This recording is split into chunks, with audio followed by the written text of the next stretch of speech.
నూతన శ్రీ అయోధ్య సీతారామాలయానికి రాయదుర్గం ఎమ్మెల్యే ప్రభుత్వ విప్ కాలువ శ్రీనివాసులు భూమి పూజ నిర్వహించారు. రాయదుర్గం పట్టణంలోని బీజేపీ లేఅవుట్లో భక్తులు అర్చకుల మధ్య వేద మంత్రాలతో బొడ్రాయి నిర్మాణ స్థాపన నిర్వహించారు. ప్రజల ఆరాధ్య దైవంగా పూజించబడుతూ శ్రీరాముని నామస్మరణతో ప్రభుత్వ విప్కు ఘనస్వాగతం పలికారు. అక్కడ ఏర్పాటు చేసిన సమావేశంలో ఎమ్మెల్యే మాట్లాడుతూ జీవితంలో ఎన్ని రకాల కష్టాలు ఎదుర్కొన్నాడో అన్ని రకాల కష్టాలను అనుభవించిన మహనీయుడు శ్రీరాముడని పేర్కొన్నారు.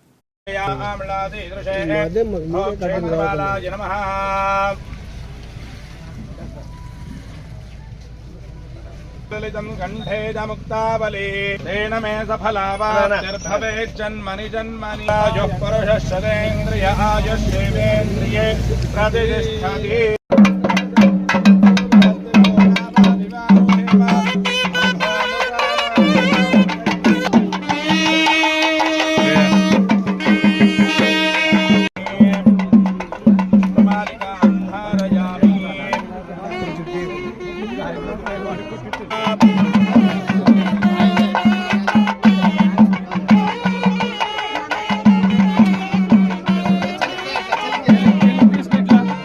దైవ రూపంలో ఉన్న మానవుడు లేదా మానవ రూపంలో ఉన్న దైవం అని చెప్పచ్చు.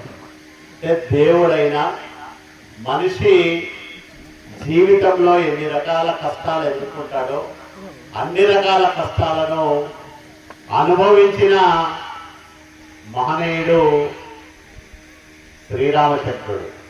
ఆయనకు వచ్చిన కష్టాలు ఎవరికి రాలే. ఆయనకు వచ్చిన కష్టాల్లో 10% 15% మనట్లా వాళ్ళకి వచ్చింటే మనం వాటిని భరించలేము. అంటే అన్ని కష్టాలు వచ్చినా ధర్మాన్ని ఎక్కడా తప్పకుండా ముందుకు సాగిన మహనీయుడు మర్యాద పురుషోత్తముడు శ్రీరాముడు. అట్లాంటి రాముని ఆలయం కట్టుకుంటాము. అక్కడ వృధాగా కొంత స్థలం ఉంది. ఆ స్థలంలో ఈ పవిత్రమైన కార్యక్రమం చేయడానికి కొంతమంది భక్తులందరూ కూర్చొని మాట్లాడుకున్నామని బంగి శంకర్ గారు నా దగ్గరికి వచ్చినప్పుడు మంచి కార్యక్రమం